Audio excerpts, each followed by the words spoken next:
I'm back. We're back, everybody. Man, that was a long intro this time. Look at it. I know you got the broken down version of it. You got the down to two speed at the edit version of the theme song today. We're back, everybody. Welcome to the Revolutionary Book Chat.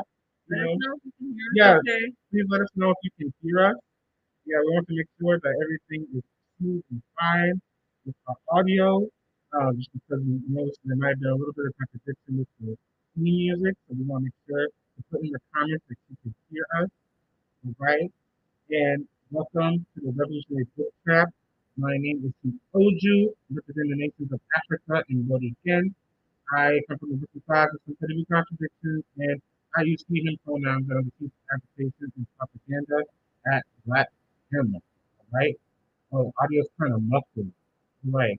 Well, we're gonna work on that and see what's going on, and we'll, try to troubleshoot this, and we'll get you your stuff in 1 second. But yes, we're gonna keep playing the theme in the meantime. All right. So we'll be back in 1 moment.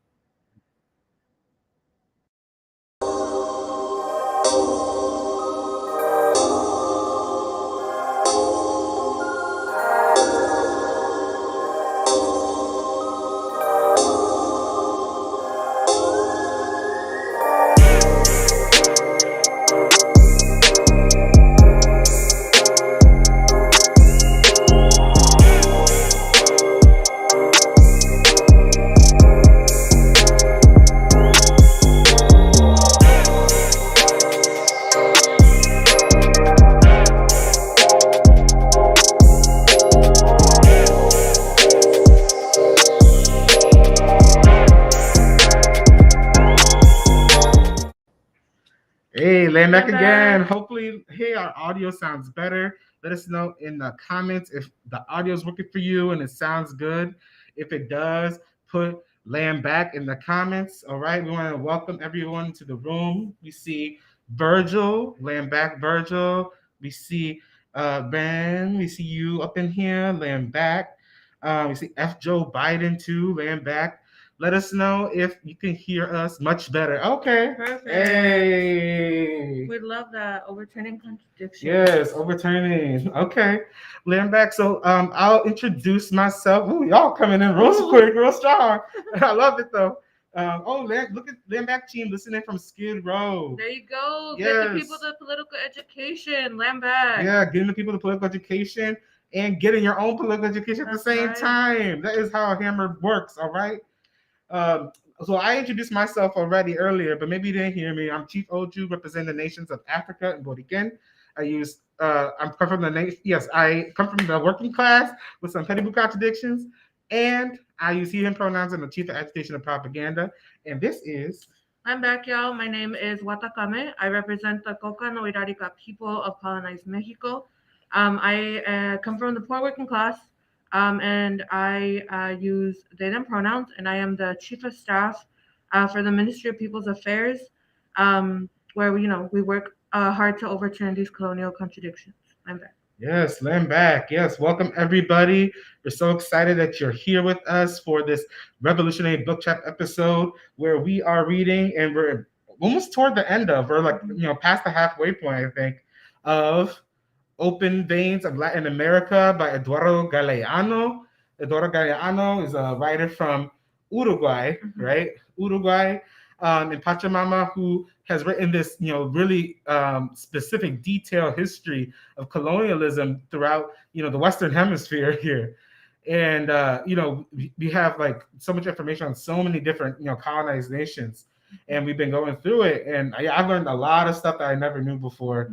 Pachamama has not really been ever one of my strong geographic locations in terms of historic knowledge. So this book has definitely filled in the gaps for sure. Yeah, it's definitely very, very detailed. I forget because I've read this before, but under like more of a liberal lens, So I didn't really like grasp like how packed it is of information and like just political education.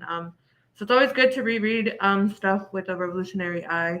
and to have conversations in a revolutionary way. Yeah, exactly. And we know how to have those conversations in a revolutionary way because guess what? We are revolutionaries. And that's the only way you can really know if something is being done in a revolutionary way or is actual, truthful revolutionary take on something. You have to be participating in it. You have to be active in it in order for you to understand whether or not what you're doing is correct or incorrect. That's the only way you can know if you're right or wrong. Mal said it. No investigation, no right to speak, right? No investigation, no right to speak. Got that right. All right. So, yes, make sure you keep coming to the room. Hashtag shared when you shared it. Make sure you are liking, commenting, sharing, and subscribing to our YouTube channel, Black Gamer TV. This is where we get all that anti-colonial content 24/7. So make sure you are like, comment, and share to your Facebook groups, to your Instagram DMs, all of that. And in the comments, do hashtag shared when you shared it. If you don't put hashtag shared when you shared it, I'm assuming you just watching and you ain't trying to get any revolutionary political education out to the people. And you're just trying to keep it for yourself. That's sketchy. And that's sketchy. It ain't just for you, it's for the people too. So you better make sure you are sharing this episode with everyone that you know right now. Okay? And after you hashtag shared it, make sure you are still come up in the comments because every so often we are trying to get some resources for the party. And so, what can the people do as well? Donate to the Cash App Black Hammer org to help us continue, like I said, to provide these material relief, like right for the people. Like not only NPA does it through Rona Care or like weather stuff, but our chapters are on the ground every single week, every single day, trying to provide resources for the people, and we can only do that with resources, which are ours anyway. So, yes, exactly. These are resources are ours. These resources come from our lands, come from our labor, and so we just getting it back. We just getting it back. We're getting back what's ours and giving it back to the people. Right? It doesn't come back to a few hands like it does with these liberal, Democrats and Democrats, like the mayor of Atlanta, Andre Dickens, or the mayor of Chicago, Lori Lightfoot. They might do all these things to seem like they're getting resources to the for the people, but then they just put it in their own pockets, and the people's lives are exactly the same still, right? And so donating to the Black Hammer Party is a way to make sure that your intention of wanting to serve the people and do good for them actually gets fulfilled, because it's the very people who require that revolution that are carrying out the work with those resources, right? And as much as Lori Lightfoot needs a revolution, she also needs some justice at the same time, right? And so they're not going to do that, but revolutionaries in the Black Hammer Party are going to do that. 100%. 100. Landback QC, welcome, and thank you for sharing. We see Charlotte in here. Thank you for sharing as well, Virgil. Yes, and Kino and Ren. Thank you all for sharing. Keep on sharing, y'all. Keep on sharing. We're gonna get into our book, and yeah, make sure you have your read that backs ready. What's a read that back, Chief Watakame? I read that back is a portion of the book or the section that we read this week that stood out to you that you want to discuss, that you want to talk about, or if you want to ask questions about it. It's a time for us to discuss and to politically educate with one another. Exactly. And so make sure you have those. Oh, hey, Martinez. Landback Martinez. Welcome to your first episode of the Revolutionary Book Trap. Hey, welcome, Landback. Yes. We are growing every single day, recruiting our people from the streets, right, who are just trying to serve their people and liberate their people. Exactly. That's it. That's it. That's all that's going on, y'all. There ain't nothing. There ain't no Wizard of Oz behind the curtain. Yeah. That's all that's going on. You open the curtain and you see 10 hammers doing calls, doing outreach, and all that. Like we say it all the time, but it's been especially heavy this week. Here in the Chicago chapter, the thing that keeps us going, right, is I just want to help people. I just want to help. That's it. I just want to help people. I want to free people. Yeah. That's it. And that's hammers everywhere. So exactly. Yeah. So land back, everybody. Welcome. And we're gonna get into our book trap trivia. So make sure you're still sharing, but also make sure you take out your books because we have a question for everybody to show that you have done the reading. Okay. Mm-hmm. So and if you don't know where the book is, you can get it at blackhammer.org/library. Okay, and that's where you can get the PDF that is available free to you, so you can read and catch up. We read pages 173 to 197 for today. And if you need the trivia question, it's answered in the first 2 pages. It's answered in the first 2 pages. So if you need to catch up, you can catch up real quick in these next 30 seconds so you can get the answer right. Because otherwise, you're going to have to donate if you get that answer wrong. That's your hint right there. That's a big hint, too. Yes, All right. it is. So here is our trivia question. Go ahead and read it for us. Lambeck, the question is, which European country was responsible for taking over the industries of quote-unquote independent countries in Pachamama? A, France. B, the country of Chicago. C, Britain. Or D, Spain. Okay, taking over the industries in Pachamama. Yes. So, if you did the reading, you would see that there was a really dominant, European, cave monster country that was taking over the, resources and industries of so many of the places in Pachamama.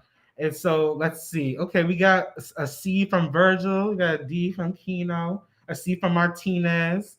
Okay, a C from Rand. Mm-hmm. Okay. Okay, Keto, you got a whole new answer.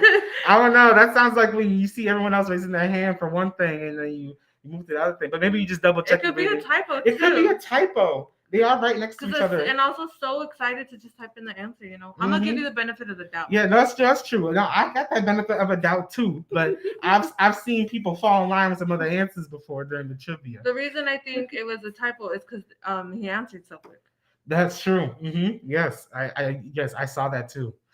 Mountains are H word also said C. Okay, let's reveal this answer. The answer is, I hope no one thinks it's the country of Chicago. It is Britain. Those mofos who, despite getting their A's kicked by their own kind on stolen land here, still decided to keep on pushing and be horrible around the rest of the world. And so we see in this section just how much they really not just undermine the industries run by mostly the petty bourgeois in these places, but punish people severely for breaking any of that. Yeah, is that another typo? I don't know who that is. I don't. The K and the M are right next to each other. Exactly. What's it? Kino, I see you, Kino. Thank you, Lambert. Virgil's like, are we not allowed to say the H word? We don't know, Virgil, because you know how these fake news medias be acting. These fake news medias and liberal sites like YouTube and Facebook and Instagram, they be taking people off for talking about anything, whether it's the jab or any of that. But for all we know, you can't even mention lemonade stands because they're illegal for kids. So hopefully me talking about lemonade stands doesn't get us. For colonized kids. Yeah, it's true. No, I think they gave a white kid a ticket. They gave a little white girl a ticket of like $200. Is that wild? I was like, damn, that's a lot of money. But of course, for colonized kids, it means the destruction of the lemonade stand as well. Exactly. Goodness gracious. Yeah. Oh, yeah. Or Mount H was talking about the U country, the other UK. I know, right? It gets you flagged either way. Yes, it does. All right. So we're gonna get into our read that backs, y'all. Make sure you are going into your book and getting your read that back and put it into the comments. Put the page numbers so that we could talk about your quotes. Okay. So we're not just talk about what we like, but we want to know what you like. And maybe what you like informs us better about things that we've found out, and that you show us something new. So make sure you put something in the comments to show us something new. Okay. All right, laying back. And so I believe our first read that back is yours, right? Okay. So it's on page 179. So if you have the physical book or the PDF, it is on page 179. On the bottom of the PDF, you can see the book page numbers. All right. So let's get into it. Go ahead. Laying back, y'all. Latin America's big ports through which the wealth of its soil and subsoil passed en route to distant centers of power were being built up as instruments of the conquest and domination of the countries to which they belonged, and to the conduits through which to drain the nation's income. While ports and capitals strove to be like Paris or London, behind them stretched the desert. Mm. Land back. So this is another one of those places where you can tell that Galeano is a poet. Mm-hmm. Which is nice. No, but yeah, land back. I think this it's kind of a shorter one, but I think it lays out perfectly, right? Like the way that we've been built up, right? Like our colonized nations have been built up um, to not only feed other countries, right, from our resources, but to also strive to be like them, to be like Paris or London, right? Um, and that's because they see the wealth or stuff like that, and Mm-hmm. all I could be thinking, like, it just it makes me really angry because like we should be living, like we said, we're trying to build a world where no one lives at the expense of another, right? Yes. Where the resources of a country are not being exploited to the point where that country, the majority of that country, is in poverty and suffering, while like the petty boo and the sellout centers are thriving, like Yeah. beyond recognition, right? Like Exactly. it talks about it later on too, like in Argentina. But in every colonized country, you can see where that center was, right? The center of production. And, like there, whether that's the capital city or the ports, like it says here, right? Obviously ports were a big one because of international trade and stuff like that. Mm-hmm. Which we're gonna be start seeing here soon. Yes, we're gonna be seeing a lot of that. A lot of that.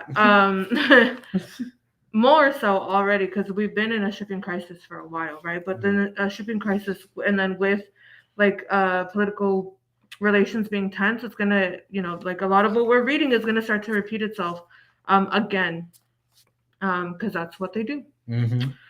Because again, they're keep striving to be that power, to be the head of production, to be the main one exporting, right?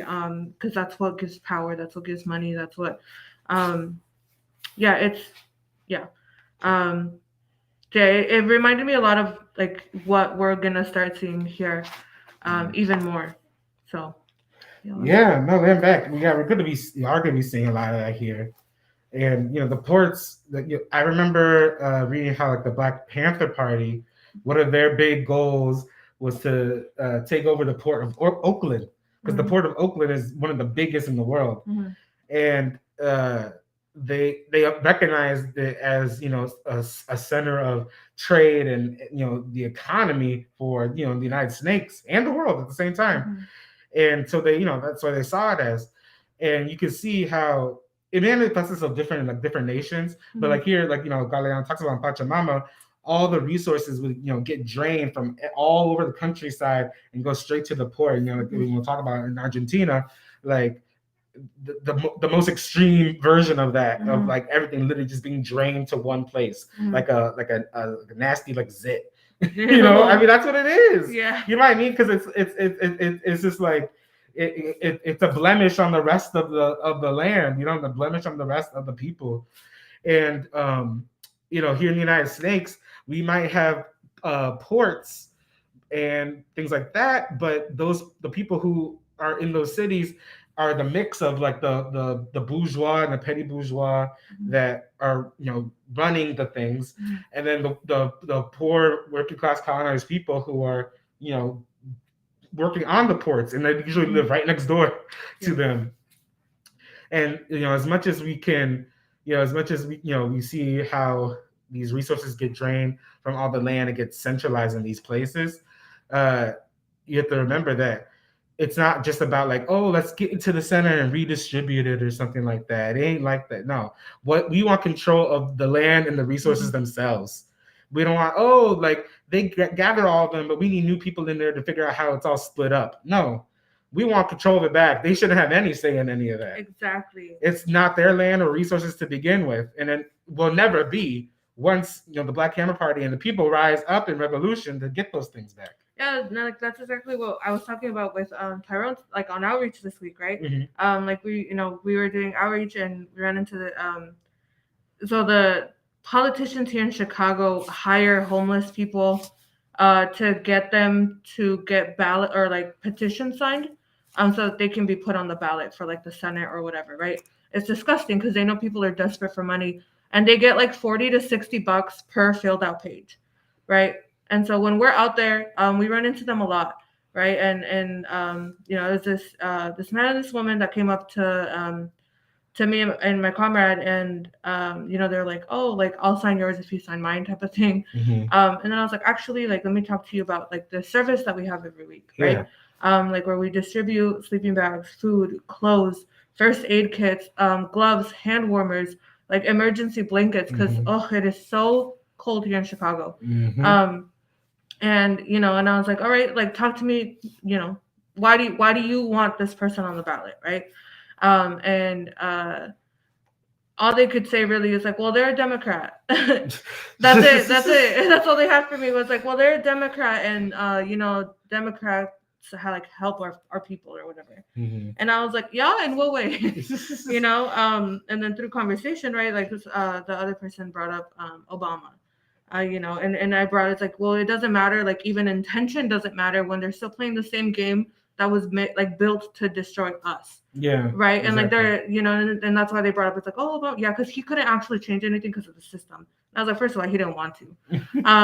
And so you know, we brought up that up, and like it was really, yeah, like that, right? Like just the system, like working within it. It's not about redistribution, like they said. Yeah.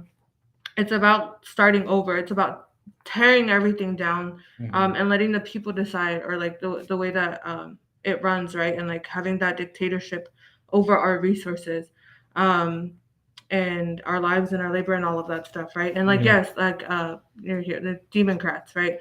Because that's what they are. Yeah. Devils, devils, Devils. devils, evil, evil, a lot of words I Mhm. can't say, who, you know, also lie to our people and make our people believe that they are on our side for some, like, in some way. But yeah, But anyway. they're not, you know. And Yeah. like Malcolm X said it, you know, Malcolm X talked about the difference between the fox and the wolf. That you know, that liberal is the fox, is tricking you, is tricking us and our people into thinking that they provide anything for us materially. They provide anything for us that will lead us to our freedom. And they're like, oh yeah, we'll help you with your voting rights, and that will lead to your freedom. Oh, we'll help you with this food stamps, that will lead to your freedom. No, it just creates us as dependent people on a system that is starving us of our resources, and and that's what makes us hungry.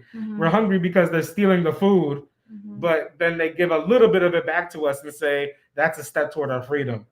That's Stockholm syndrome, yo. That's when you are literally falling in love with your captor. That's what democrats do, is getting you to fall in love with your captor. Whereas, you know, the right and the conservatives, they're not saying fall in love with me. Right? They're saying this is who I am, this is what I believe. And you know what? I'd rather have all that than people trying to trick me into loving to loving them as my captor. Right? Yep. Yep. Don't you if you don't want to fall in love with your captor, then you know, hashtag democrats in the comments, all right? Hashtag democrats, because we're done with these liberals leading us and our people astray. And like the way that you know, wake up from that is political education. Exactly. Political education, and doing the work on the ground, like, and seeing it for yourself, right? And like being exposed to the disgustingness that it really is. But yeah. Yeah, no, land back. All right. Make sure you know, keep dropping and read that back in the comments. But also, yeah, you know, read put in the comments, you know, what you thinking about it. If you don't like them democrats, tell us why. We want to hear it from you, okay? But you know, we'll go into let's see, our audience read that backs. I want to make sure that they don't always overlap, because you know, y'all are so smart and pick out the things, you know, we pick out, because you know, we smart too. But let's see. Oh, we have one from let's see. Well, we'll go to Ren's first because it's a little earlier, so that actually might be better since it goes with this part. So Ren's read that back says, throughout the 19th century, industrial exports, freightage, insurance, interest on loans, and profits on investments fed British prosperity. Actually, much of the legal commerce between Spain and its colonies before the Wars of Independence was British control. Apart from the steady flow of contraband to Latin American coasts, effective screen by the slave trade, the overwhelming majority of goods passing through Latin American custom houses was not Spanish. Spain's monopoly had never, in fact, existed. Whoa, that like this information for me blew my mind. To hear that Spain, who was like supposed to be like colonizer, the original one, the original colonizer that did it big, that got all this territory, never made money off of any of it. Actually went into debt over They it. went into debt, That's so embarrassing. Because like all the money that they got from the land was to pay Britain back and to pay France back, and then they still ended up broke. Yes, which is why because you think about it, you see Spain, and the people in Spain are constantly protesting because of how poor they are, about their economy. Losers. Yeah, like they're like, we're so poor. I was like, because y'all really bad at business. It looks like y'all good at, I guess, sailing boats. I guess y'all great, navigators, making maps and like using directions to go across water. But after that, you're like, whoa, what do we do with this? And y'all, I guess, fucked it up in terms of messed it up in terms of the revolutionary. In terms of the colonial games. Yeah, I cussed and it got me all flustered. I'm a decent person. I don't cuss, y'all. You can cuss, it's fine. Just not on. Yeah, no, that's the liberal media making us not do that. Yeah, that's Zuckerberg making us have to hold back because trust. But yeah, no, it's I always thought that was interesting when I read that, like how much Spain didn't own any of the stuff that they were stealing. Yeah, I think because I learned that pretty early on, just because I was taught pretty well, at least like Mexico's history. Okay. Yeah. Okay. Just one country. I did like. There's a lot in here that I'm learning, Mm-hmm. But they're kind of funny. And it's like good. I'm glad that you didn't benefit from like our genocide. Exactly. I'm glad you didn't benefit from that. But like I think it goes to show that even when the colonial powers have like the quote unquote same interest, they will cut each other to be number one, right? And that's what's happening right now. Mm-hmm. But like they, there's no loyalty, there's no unity within them. It's very like every man to himself, and like they don't care what happens to each other. They really truly do not. Mm-hmm. And that is another thing that makes our victory inevitable, right? It's because we care about each other's victory. We care about each other's liberation. We care about each other's safety. We care about each other's like nutrition and literacy rates and health and pollution. Yes. And like all of this stuff. Like we care about each other's nations. Mm-hmm. Like it doesn't matter what nation you're from. You're colonized. I want to free you, right? And that is what ties us together, and that is what guarantees our victory when they're tearing each other apart, right? Mm-hmm. When they're tearing each other apart, we're mending the divisions that they created. And that, yeah, like this is just a show of that this is history over and over again. They don't have each other's back. Like we have to. Exactly. We have to have each other's back. We have to. It's that unity that will save us. And you see now, current events, how much the disunity among them causes wars, like what's happening in the other UK and Russia, right? Like it's that disunity, creates divides that make them weak. But it's nice when they have those divides because we can come in there and do what we got to do to take out our weakened enemy and help the poor working class colonized people rise above them. Mm-hmm. All right. Just like we say, and just like it's been always said, the last shall be first and the first shall be last. Period. Amen. Hallelujah. Amen. Whatever. Yeah. Oh, for instance, just like Cuba sending doctors worldwide during the pandemic. See that? Exactly, because they care. They care, that colonized unity across nations, showing that, hey, you know what? I might not have all the resources, but I know when you need some resources, I'll be there because we have the same interest in mind, which is liberating all colonized exactly people. It's the same way like Cuba and China, like their shot research, like they fought for it to be open source. They fought for it to be open so that it can be replicated without like like trademarking it or even like benefiting from it. And all of these other colonial all of these other colonial powers like stop that, right? Because they want their whatever to be the dominant. They want to like profit off of that Yeah. instead of actually save lives, right? And which is why we take the science from Cuba and China and other colonized liberated countries that informs our protocols, which you can find online on our website. Yes, Uh, find them at blackhammer.org/COVID-19 basics and blackhammer.org/COVID-19 care. yes, new page, new page. Yes, new page. Well, yes, we'll be tweeting about it tonight. Don't worry, y'all. Okay, well, let's get into our next read that back. Make sure y'all still dropping yours. Land back. Thanks for the salutes, Virgil. All DJ right, Virgil. just DJ Virgil. Our next read that back is on page 182, and it's mine, and it goes.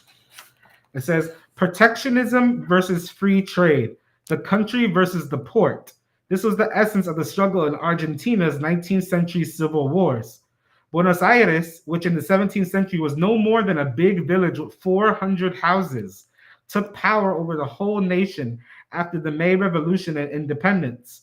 It was the only port. All that entered or left the country was forced to pass through it. Today, the deformations that its hegemony imposed on the nation are plain to see. The capital and its suburbs embrace more than a third of the country's population and in various ways played the role of procurer to the provinces. In that period, with its monopoly on customs revenue, banks, and the issuance of currency, Buenos Aires prospered dizzily at the expense of the inland provinces. It appropriated the national customs receipts, almost all the port city's income, for its own benefit, spending more than half on wars against the provinces, which thus paid for their own destruction. Woo! Land back. Wait, I'm ready. Are you ready? No, to fan Oh, you. fan me. I'm fanning you. I'm fanning you because of the heat you're about to bring. We all on fire. We can't fan each other fast enough. All right. Land back. So yes. So it's wild. So Buenos Aires, you know that city. It's huge. It's one of the most popular cities on this hemisphere. It's very people say, oh, it's so European. People love saying that. Like I feel like I'm in Europe when I'm in Buenos Aires. And it's because it's white as hell. Not just the people, but just the culture, the life, everything about it is literally trying to recreate Europe, just somewhere else. And just like how colonialism works. Right, and it's interesting because everything they said, everything that left the country went through Buenos Aires. There was nothing that didn't go through Buenos Aires, and because of that, that means the entire country's resources, labor, and land is done and gets funneled through this one place. But this one place held on to any of the profits that came back through. So you have everyone working and pushing into this one place. Things get exported, money comes back in, and Buenos Aires holds on to most of it and just gives crumbs back to all the people and provinces that supplied it with that stuff in the first place. Sounds like welfare. Sounds like welfare. Sounds like welfare in the most extreme, blunt example sense. And a lot of the people running this stuff are petty bourgeois, a lot of blue-eyed people, but at the same time, like it's showing how no matter what colonized country we live in, no matter what colonized nation we live in, this relationship is always going to be one of funding our own destruction. Mm-hmm. We work hard, you work hard to make sure that your boss on the plantation gets their dreams fulfilled. And maybe their dream is to, sell as much McDonald's as possible. And we know McDonald's kills other people. Maybe your boss's dream is to, open up, charter schools all over the city. But we know charter schools ain't educating our children about anti-colonialism and are doing punishment and making them pay fees for going to detention and brainwashing them. Maybe your boss has a dream of, wanting to, create paintings or, open a t-shirt shop. But we know that all those t-shirts are made in sweatshops, and we know all that profit is going to just go to them. And you did all the labor, right? All this stuff. And all that money that they end up getting is used to keep us down again. And so look at that. All the labor that you put being for your own destruction. being for your own hunger. How are you paying to be hungry? That make no sense. Mm-mm. How are you paying to be houseless and homeless? That make no sense. How are you paying to have nothing? It makes no sense to pay to have nothing. And so rather than putting your labor into having nothing, why don't you put in your labor to have everything and put your labor into the revolution, put your labor into your people, and that way you can actually have a trajectory that makes you the boss of your own life instead. You don't have control of your own life, and that's why it's our first principle. Our first principle is to have dictatorship over our lives, land, labor, and resources. If you don't have that dictatorship, then what are you gonna do besides fulfill your own destruction? And so, that's what that read that back reminded me of. Yeah, land back. Ooh. So many quotes, y'all. I hope you wrote that down. I hope you took notes. Damn. No, full motherfucking unity. No, full unity. I think you laid that out beautifully, right? Like it's just how are you paying for your own destruction, right? And it's not only your own destruction, it's your family's destruction. It's your loved ones' destructions, right? And like a lot of people, like, oh, I gotta work, whatever, because I have to help my family, I have to whatever. And it's like the way that you actually help the people that you love is to free them. It's to free them. It's to do everything in your power, right? Like that is the greatest show of love. Yes. Is to choose revolution. Is to choose to work for them, yes. Right? Like it really is. That's it. That's it. Like that's the only answer because that's the only long-term solution. That's the only way to eradicate the problem that is affecting them in the first place, right? And like it is. Argentina also, like Buenos Aires specifically had a really peculiar part at the end of World War II. Yes. Where they pardoned the Nazis, and so all the Nazis from Claire. Went over to Argentina and they all lived there and and chilled out on the beach, and had babies, like so now there's all these Nazi grandbabies claiming Latinidad and whatever. Yeah. Like anyway, just to go off of that whiteness, right? Like how bad the petty boo there wanted to be white. Yeah. And like to make it clear, right, there is indigenous people in Argentina and it is indigenous land. They're just pushed to the outskirts where it says like the deserts where like like we talked about like Buenos Aires would use the other what were they called not villages anyway the other like parts of Argentina, right? The provinces, yes. They would take the other provinces' resources to bomb the other provinces. Yeah. To go at war with them so that they could get more of their stuff. And like that's where our people are. And that's supposedly all within the same nation. It's not even multiple nations. Exactly. That's just in Argentina. Yes. So like a lot of the times like there is jokes and stuff that go out there about Argentina and Argentines, but let's be clear, right? Point number 2, land. Right? Like it is indigenous land. And we are against and we make fun of the petty boo. And the whites and the sellouts. That's who we make fun of, because F them, and we're gonna go find our people and get the land back. So yes, they try to pretend that they've eradicated like all the indigenous people and African people from Argentina, but no, they're all there, and they are ready to take their stuff back because they're tired of seeing these people come from Italy. There's people from Ukraine in Argentina. There's people from Hungary in Argentina. They're ready to get their stuff back from all these Europeans that are still coming. It's one of the only countries in Pachamama where like there's still like thousands of Europeans immigrating. And to the point where the Spanish is now like part Italian. Like the Spanish is different there because of how many European languages have come. And so, yeah.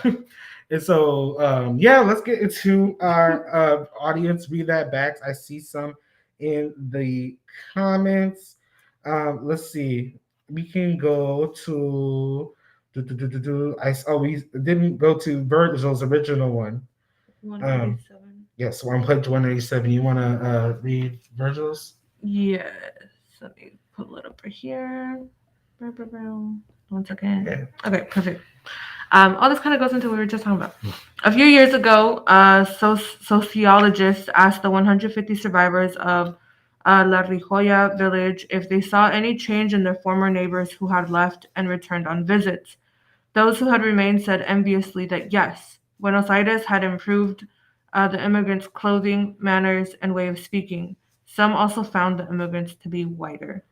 Mm. Um, and that's on assimilation. Yes, that's assimilation. Yeah, and that's what these ports and these centers where all the resources are centralized. That's where also all the universities are centralized in all these places.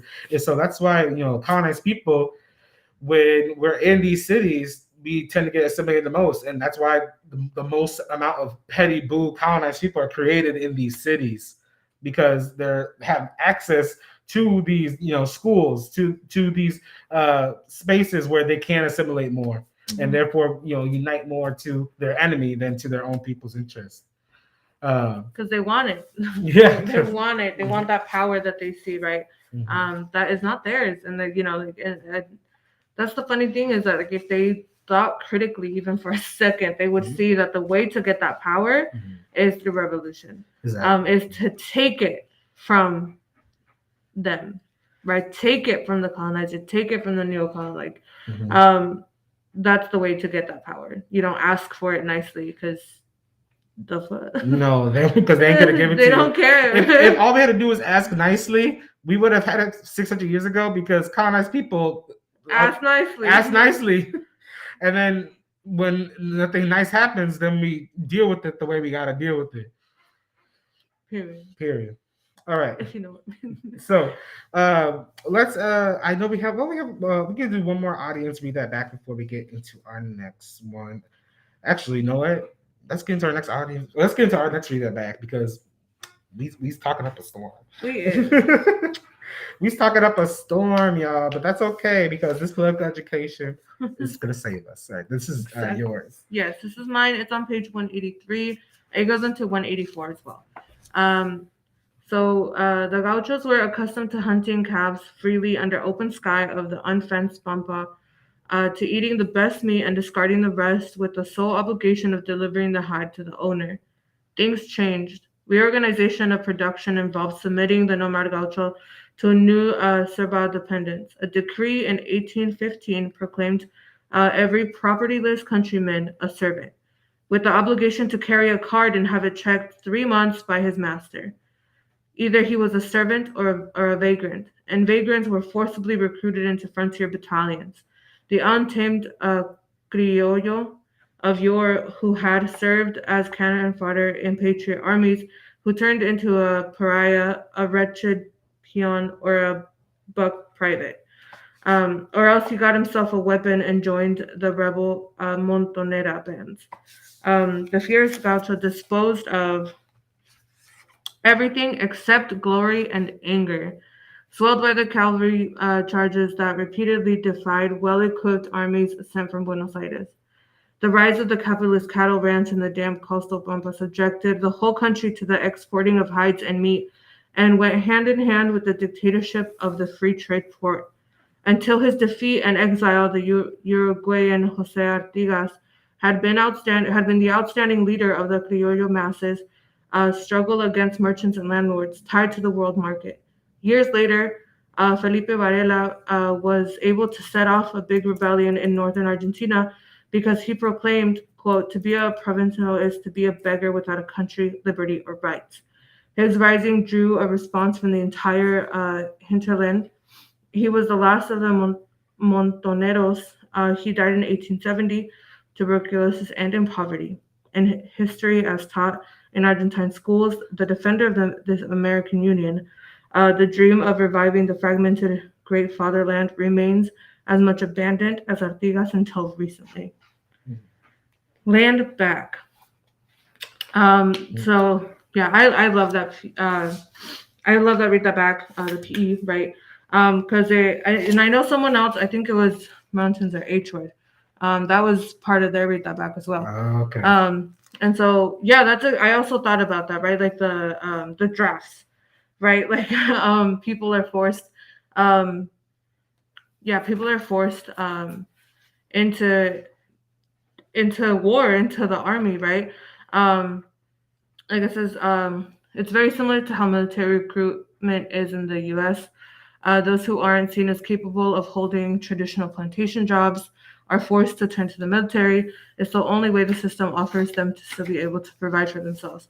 Exactly, and they target specifically young colonized like Mm-hmm. men, right, or boys, or whatever, Mm-hmm. colonized people, Yeah. because they put us into the system where we got to find a way to survive one way or the other, right? Mm-hmm. And sometimes, like it's like the language that they use here, right? That turns us into vagrants. That turns us into like what they call like whatever they call us a lot of stuff. Mm-hmm. But you know, like extra legals happen sometimes, right? Or like school is not a priority because you're trying to figure out how to freaking feed your family, so your grades fall. So all of this stuff, and you have school counselors telling you that you're going to amount to nothing, that you're never like you're going to let your whole family down, that you're going to whatever, whatever, whatever. And then here comes the recruitment officer, right? Who tells you that they have a way to give you discipline, they Mm-hmm. have a way to give you purpose, they have a way to make something of yourself. Exactly. And that's how they push our people into this, right? Because if you know, but like it says here, but it says here too, right? Or else he got himself a weapon and joined the rebel Montonera bands. Yep. That is the other option. Is that you take that same anger, right? It says you give up everything but your glory and your anger. Glory because we're amazing. Mm-hmm. Colonized people are beautiful, right? Like Commander says, we are champions. We are the top tier of people. We are the top of what this world has to offer, right? And we take that and the anger, the rage that Mm-hmm. comes from being colonized because our land was taken, because Mm-hmm. our resources are taken, because our family is abused, because we are abused, because we are constantly spat on, right? We take that anger and you put it towards working for your liberation, right? You pick up the weapon, which is political education, Yes. Political and hard work. political education, and you know, serving the people. Yes. Um, you take that and you find your discipline, right? You find your discipline with your comrades, you find your purpose in liberation, you find your purpose in revolution, and you win, Mm-hmm. right? And that feeling of glory that is within every, like that they try to snuff out so hard and too many times it's successful, right? um but we get to put that back into people, right? We get to put that back, and we see it when we talk to the people on the street. Mm-hmm. Oh my god, do we see it, right? Like that man that I was talking about earlier, like it the way that their eyes light up when we talk about you have the power to Mm-hmm. liberate yourself and your people. Yes. You have the power because we're out here doing it, which means you can be out here doing it, Mm-hmm. right? And how many like hell yeah do we get? Mm-hmm. How many? Every single time without fail, because people are angry and they are glorious and they are ready to take up like that weapon and like do the damn thing.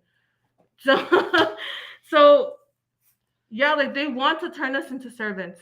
They want to turn us into their recruits. They want to draft us to fight their wars. But it's time we take that and do it for ourselves. You Mm-hmm. know, use that anger against them, right? Like political education tells us who the enemy is and who where to direct our anger, and the work tells us how, right? And that's how we do it. That's how we do it. You Yes, know. that's how we do it. Yeah. Ooh, preach. Yes, bring it on. Yes. All right. Put in the comments hashtag another option. But you know, there's another option besides aligning with the state, besides putting your labor into the colony, besides being conscripted to fight again for your own destruction. You can fight for your power. You can get your own power back by joining the revolution. And you could join the Black Hammer Party at blackhammer.org/join, where you can be that person serving the people. Just like we say, there ain't nothing special about us. There ain't nothing special about us. We are just poor working class colonized people who want to see our people free. If that's you, then you can become a revolutionary too. Ain't no magic to it. All right, join Black Hammer at blackhammer.org/join. And yes, we are, trying to, show our people that there's something outside of this system, because we know there is. And it's not some liberal outside the system thing. It's not some, oh, let's just think outside the box of what normally they do and just tell them, ask them to do it. No, no, no, no, no. We are doing it ourselves. Built by and led by poor working class people. Like that. That's it. That's it. It's time now. There's too much going on in the world to not want to fight for your freedom. Because why are you gonna go die for those white people? No. No, when you can I ain't live, going out like that. when you can live to free yours. Like it Mhm. just, choose the other option. Yes. Revolution is the only solution too. Thank you for that hashtag. Hmm. All right, land back. Woo, okay, we've been talking up a storm. We're gonna go to our next read that back, which is mine, I believe, Yes, on the next page. on the next page. So we're going to page 185, y'all, and it starts with. I'm gonna pull it up to make sure that I got the right one because I be highlighting a lot of different things. Okay, all right. Oh yes, right here. So this is on page 185 in the book, and it begins in an important step toward reconstruction of the national unity that war had torn apart. The Manuel de Rosas administration introduced a decidedly protectionist tariff. It banned the importation of iron and tin plate manufacturers, riding equipment, ponchos, belts, wool or cotton waistbands, coarse wool and cloth, a lot of things. There was no tax on meat transported in Argentine flagships, and saddlery and tobacco growing were encouraged. The effects were soon observable. Until the Battle of Caseros that brought Rosas down in 1852, ships built in the Corrientes and Santa Fe yards sailed the rivers. More than 100 factories prospered in Buenos Aires, and all travelers agreed on the excellence of Cordoba and Tucumán made textiles and shoes, Salta cigars and crafts, and Mendoza and San Juan wines and brandies. Tucumán cabinet makers were exporting to Chile, Bolivia, and Peru. 10 years after passage of the law, the guns of British and French warships smashed the chains across the Rio Paraná to open up the interior waterways that Rosas had kept firmly closed. Blockade followed the invasion. 10 appeals from Yorkshire, Liverpool, Manchester, Leeds, Halifax, and Bradford, signed by 1,500 bankers, traders, and industrialists, had urged the British government to take measures against the restrictions on trade in La Plata. The blockade showed up the limitations of the national industries, which, despite the progress made under the tariff, I lost my place. Under the tariff law, were incapable of satisfying eternal demand. Since 1841, manufacturing had in fact been languishing rather than gaining in vigor. Rosas represented above all the interests of the beef ranchers in Buenos Aires province, and no industrial bourgeoisie existed or was created to promote the development of a genuine national capitalism. The big ranch occupied the center of the economic stage, and no industrial policy could be independently and vigorously undertaken without destroying the omnipotence of the exporting latifundio. Basically, Rosas always remained true to his class. The best writer in the province, guitar strummer, dancer, and noted horsebreaker, who on many stormy, starless nights chewed some blades of grass to locate his whereabouts, was himself a big ranch owner producing cured meat and hides, and the big landowners had made him their chief. The black legend that was later spun around his name cannot conceal the national and popular character of many of his administrative measures, but class contradictions explain the lack, except for the customs house surgery, of any dynamic, sustained industrial policy. Ooh, land back. Oh man, I know you got something to say too. Yes, so you have this character here in Argentina who, in the context of what's going on, in the context of the exploitation of the land and resources by the British, is looks like a hero, right? In that context, because what he's trying to do is live in a very liberal way, create a system where the British bankers and industrialists don't have as much access to the resources as they normally do. But that again is liberal. That again is a step that is 30 steps behind where the people need to be. And as Galeano puts it, it's a reflection of his class character. It's a reflection of his class contradictions. It's a reflection of him being petty boo, right? And that's something that we learn through looking at our revolutionary ancestors and looking through past revolutionary leaders and movements that we must defeat. We have to defeat our class contradictions.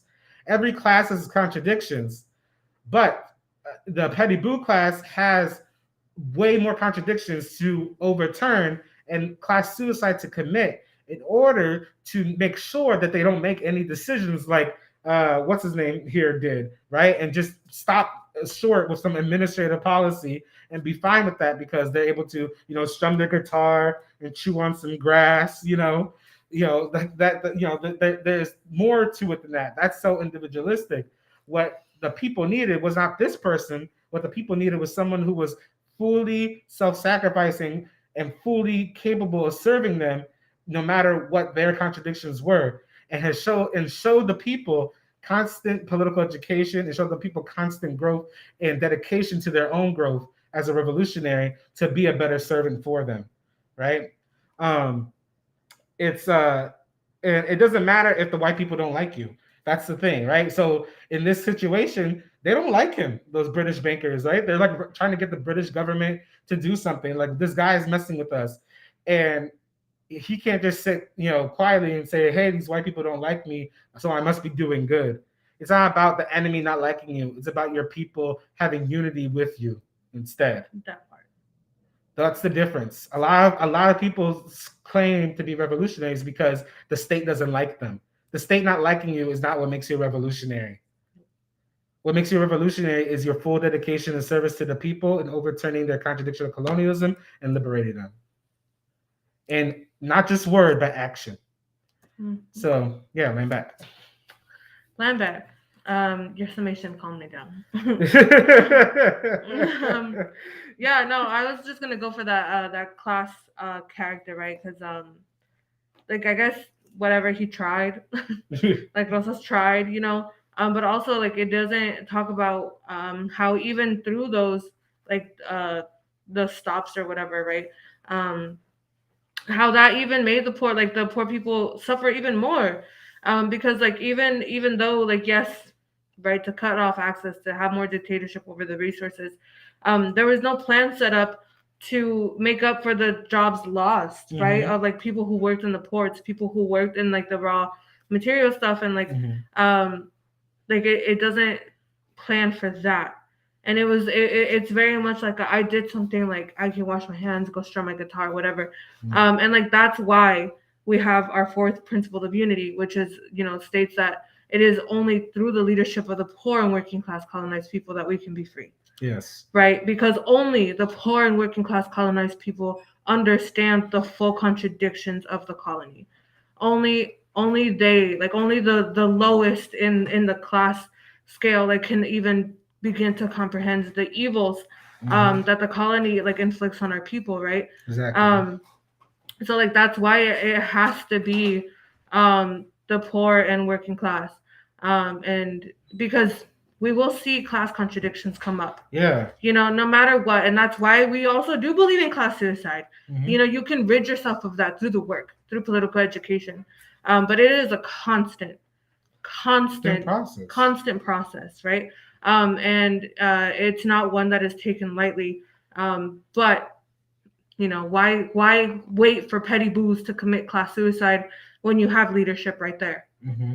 right? When you already have poor working class people, you petty boos want to commit class suicide, cool, go for it, but we're not going to wait for you.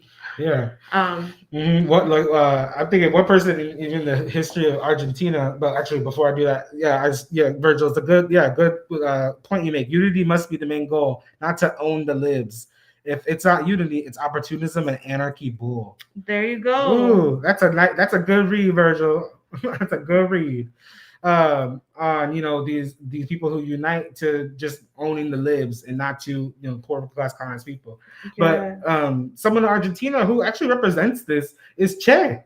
Mm-hmm. Che, like of course everyone's like, oh, Che's from the Cuban Revolution, and so many people think Che is from Cuba, but Che's from Argentina. Actually, y'all, Che was around in the 1930s and 40s Peron, right? During like the Mhm. whole Peron like fake the Peron's fake I'm for the workers, Mhm. regime.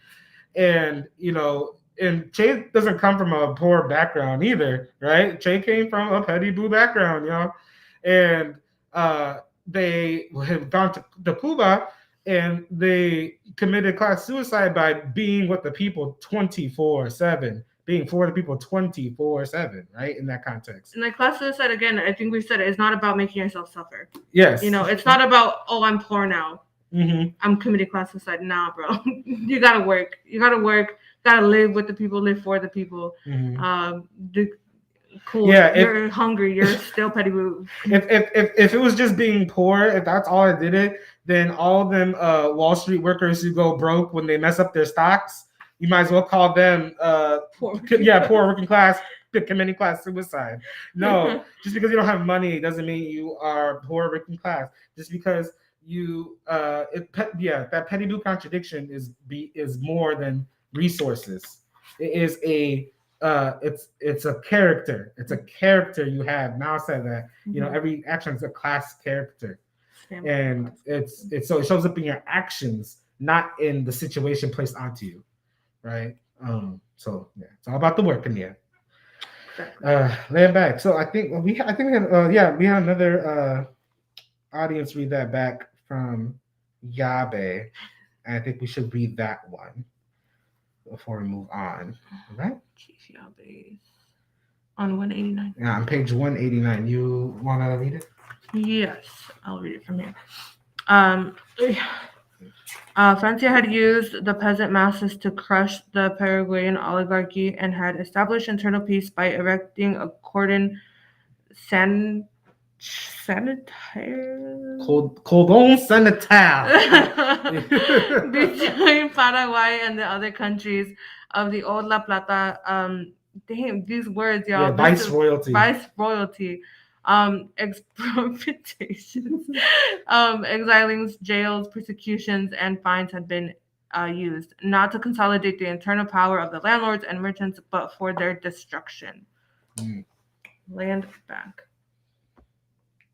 Yes, right. And so I like this because like that you brought this up because I learned a lot about Paraguay in this. I knew nothing about Paraguay before I read this book. I knew it existed. It was literally it. And I knew the capital. But then you see like Yabe said, love this dictatorship. You see the poor working class, colonized masses, the peasant masses, working to crush the false leadership that was put in place to steal from them, and the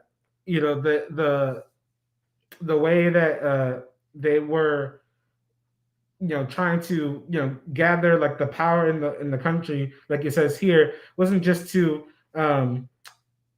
get the power of the landlords for themselves, right? And to get the power of that, that ruling class for themselves, but to destroy that power and recreate whatever thing they had to do for their own selves to rule in their way, right? Because a lot of people think that it's about just replacing. Mm-mm. It's not about replacing those in power. It's about stopping them from existing altogether. We don't want that kind of we don't want that.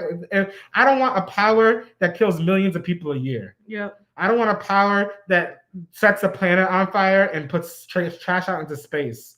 I don't want a power that starves millions every single day.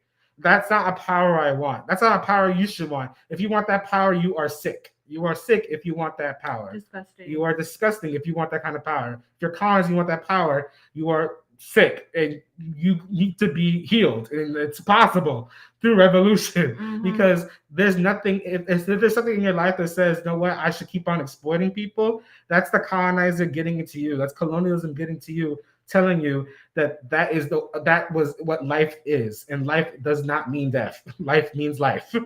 Life means life and balance, exactly. Mm-hmm. And so create that balance, create that non-exploitative balance through revolution. Just like the people in the peasants of Paraguay were doing. But I guess as we'll go to the next read that back, we'll see the people of Paraguay were really pushed in and like really exploited by these other, nations around them, being run by the petty boo and the bourgeois. Mm-hmm. Yes, so let's get into our next Read That Back, which is on page 188. Yeah, 188. All right. Okay. Go ahead. I may cry, and that's okay. Going back. The man sat beside me in silence. The strong noonday light outlined his sharp nose, high cheekbone profile. He had left the southern frontier around for Asuncion in a bus for 20 persons, by which some alchemy contained 50. There was a halt after a few hours. We sat in an open patio under the shade of thick leaves. Before us stretched the blinding brilliance of the red earth, immense, unpopulated, untouched. From horizon to horizon, nothing disturbed the transparency of the Paraguayan air. We smoked. My companion, a Guarani speaking peasant, strung together a few sad words in Spanish. We Paraguayans are poor and few. He explained that he had gone down to Encarnacion to look for work, but had found none. He managed to scrape up some pesos for the fare home. Years later, as a child, he had tried his fortune in Buenos Aires and southern Brazil. Now it was cotton picking time, and many Paraguayan braceros were taking off, as they did every year, for Argentina. But I'm 63. All that crowd going after the jobs, my heart can't take it. Oh, land back. Yeah, this is a life that so many of our people are forced to live, right? Probably the only life is that you work until you die. You know,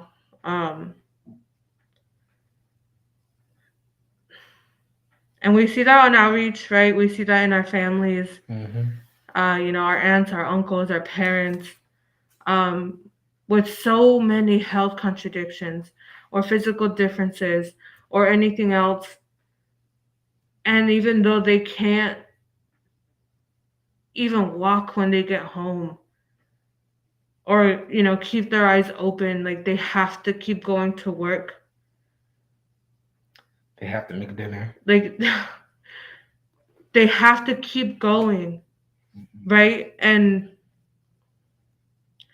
they just don't quit because there's no other option, right? The other option is death, or and even people who, like, even if you don't have a job or you don't have a house, right? You don't quit. It's about that you keep going.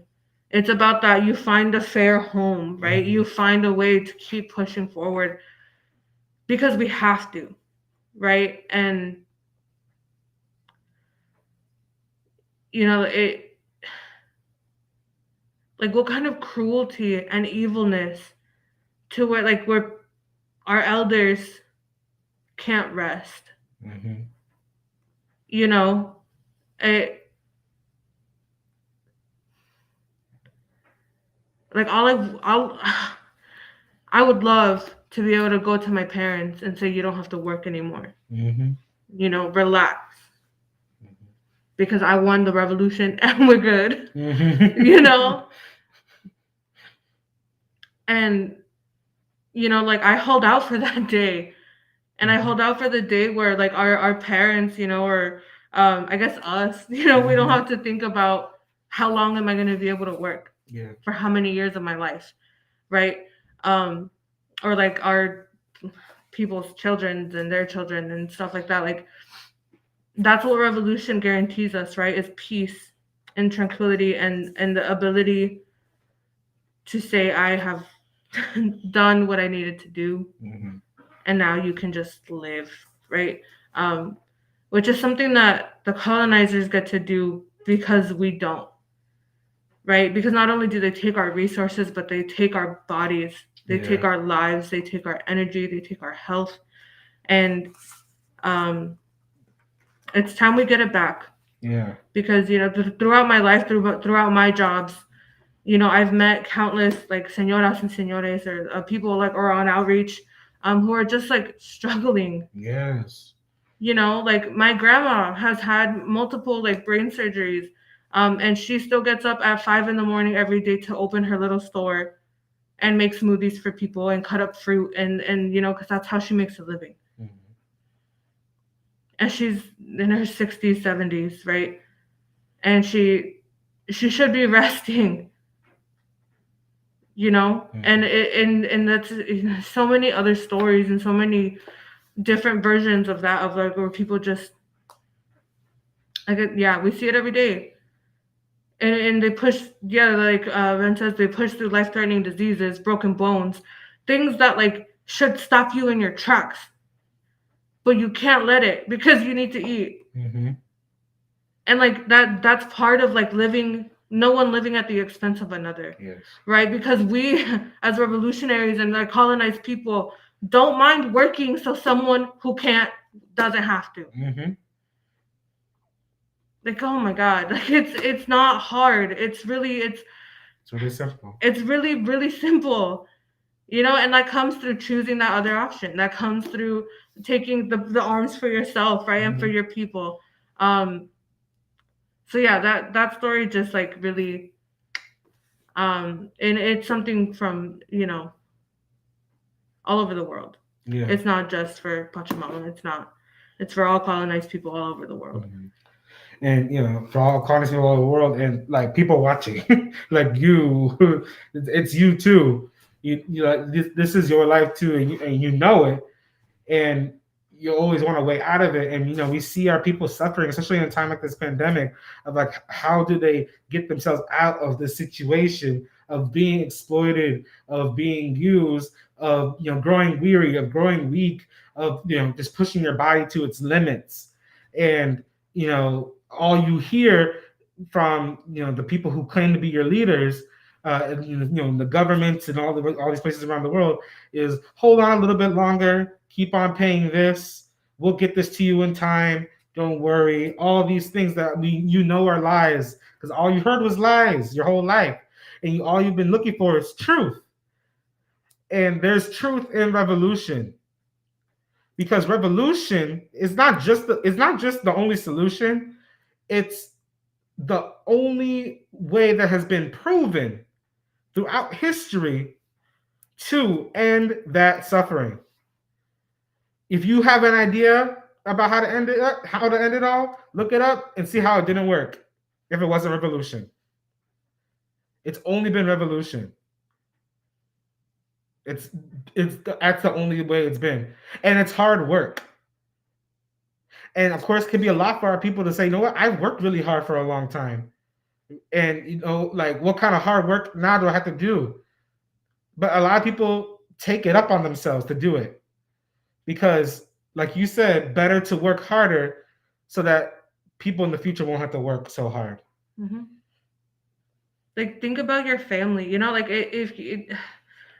what wouldn't you do to Mm-hmm. alleviate your family's pain? Mm-hmm. Do that for the world. And like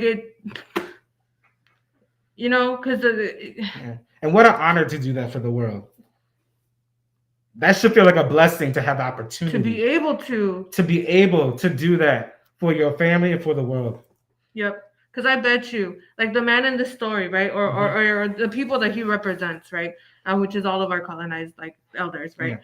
Would they not, if they knew the truth and they knew that revolution was here, would they not give anything to have their able body, right, or their younger Mm. body to fight? Woo. Would they not give to trade places with you to fight?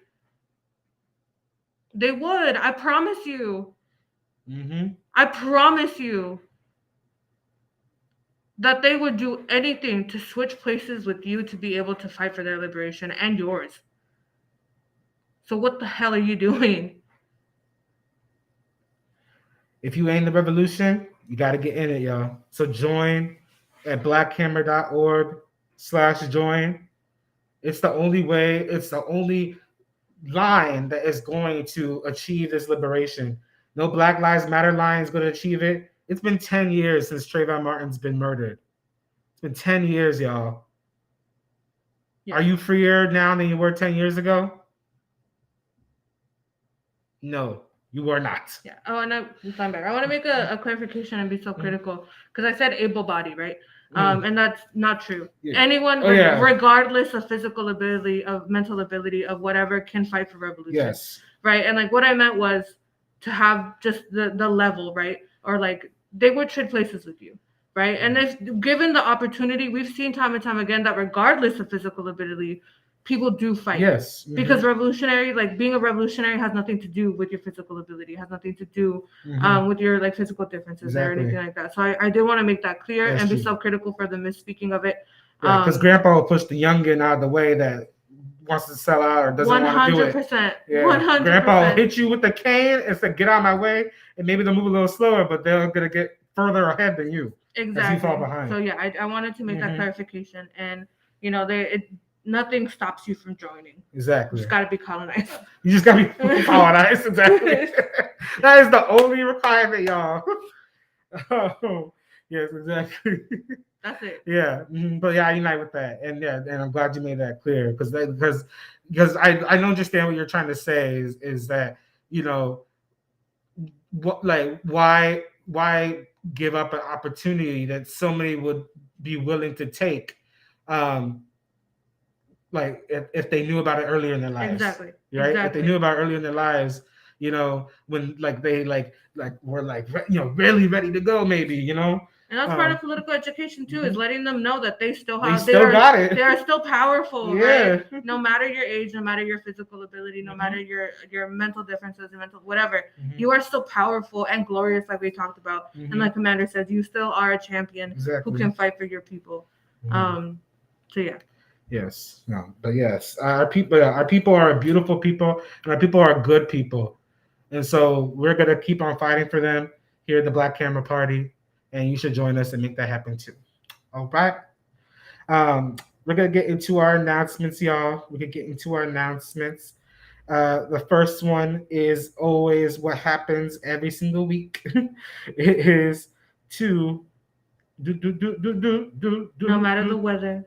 No matter the weather, yes, rain, sleet, or snow, we are here for the people, right? Exactly. So we want you to go to the Revolutionary Church and watch the Revolutionary Church every Sunday on Facebook Live, or you can watch the upload recording at youtube.com/BlackHammerTV right here on this channel, okay? Make sure you come in and see what our Atlanta Hammers are doing to politically educate the people into doing hard work for their own people, right? And in recruiting constantly to make sure that happens. It was raining today, and they were still there for the people. That's how it goes here at Black Hammer.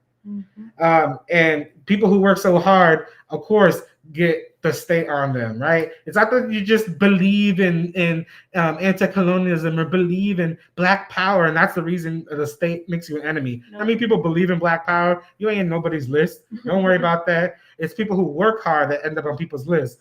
And so that's why we got these charges on hammers who are just serving and clothing the homeless and have these charges put on them. And so we need them dropped. Call 404-658-6618, extension 5. Call Rains Carter, the Atlanta City Solicitor, to get those charges dropped. All right? Period. And next week, what are we reading? Open Veins of Latin America again, pages 197 to 223. We're nearing the end, y'all. Yeah. Look how easy it is to move through a big book when you do it in little chunks. And with comrades. You know, this could be intimidating. This is a kind of a thick book, you know? But you know, we like thick things, but we know how to work on them and get through them. Please stop. Y'all. Oh, Jesus Christ. You know, winter's almost over, you know. Mountains are not the only H-word thing around here. You know what?